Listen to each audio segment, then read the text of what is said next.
What I want to say today represents a kind of cheerleading for speech and spoken. People condescend towards speech. So it's true that we can't take a recording of someone speaking and make a transcript of it and use that for good writing. That's true because it's kind of linguistically messy. Don't use any of your conceptual knowledge about what makes for a good writing, what makes for a good sentence. Use only the mouth and the ear as criteria. What I love about it is it's really the body. I mean, you can't say the body is different, is separate from the mind, but it's only we experience it as only the body, just the mouth and the ear. What happens when you open your mouth and the words come? And that has such a bad press for unplanned language. And I want to argue that there's these wonderful things in unplanned language. The way in which we do literacy now is a plot against the voice, against the body. Because the body knows what makes good language. And the voice knows. And of course, those without privilege. It takes, if you're going to write the way proper literacy wants you to write, you need extra schooling. Because our culture of literacy tells you what comes out of your mouth is bad. You got to go to you got to go to a lot of school to learn to make something come out of your mouth. That's right. And it won't come out unplanned. You got to plan a little bit to talk right. You can get better. But anyway, it's part of the prejudice against unplanned language.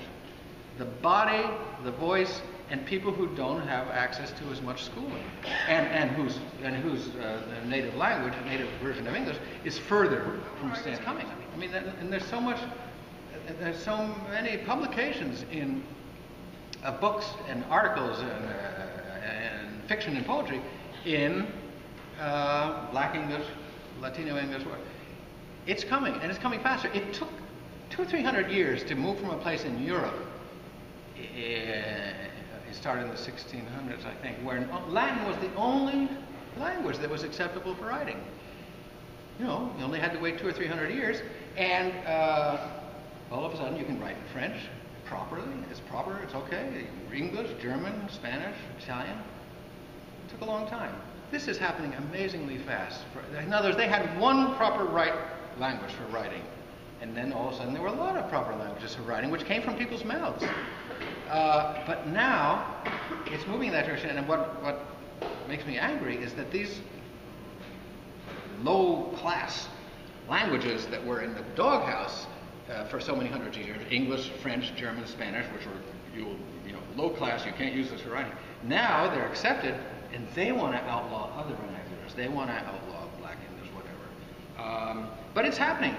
And of course, the reasons you can say, well, that is happening because of the internet.